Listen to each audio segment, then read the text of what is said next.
কারো যদি পরপর দুটো কন্যা সন্তান হয়ে যায়, তারা কিন্তু আবার একটি সন্তান নেবার চেষ্টা করেন, যদি তাদের পুত্র সন্তান হয়। এরকম কিন্তু অনেক ক্ষেত্রে আমরা দেখেছি।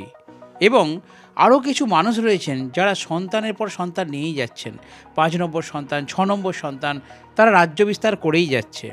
তাদের কিন্তু দিন শেষ। দেখুন, স্বাস্থ্যমন্ত্রী ডাক্তার শারদ দত্ত মুখোপাধ্যায় তাঁর পরামর্শ অনুযায়ী ২ সন্তানের পর দম্পতিদের স্থায়ীভাবে পরিবার পরিকল্পনার কথা ভাবা উচিত। সরকারি স্বাস্থ্যকেন্দ্রগুলিতে গিয়ে বিনামূল্যে গর্ভনিরোধক পরিষেবা নেওয়ার সুযোগ রয়েছে বলেও সাধারণ মানুষকে সচেতন করেছেন তিনি। স্বাস্থ্যমন্ত্রীর কথায় দুটো মাত্র সন্তান নিন। ২টি সন্তান হয়ে গেলে স্থানীয় সরকারি স্বাস্থ্যকেন্দ্রে আসুন, রাজ্য সরকার বিনামূল্যে গর্ভনিরোধক ব্যবস্থা করে দেবে।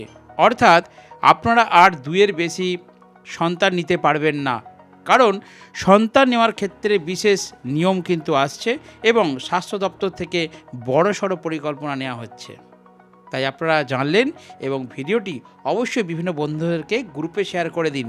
সকলকে জানিয়ে দিন যে রাজ্যে নতুন নিয়ম আসতে চলেছে, ২টোর বেশি সন্তান নেওয়া যাবে না।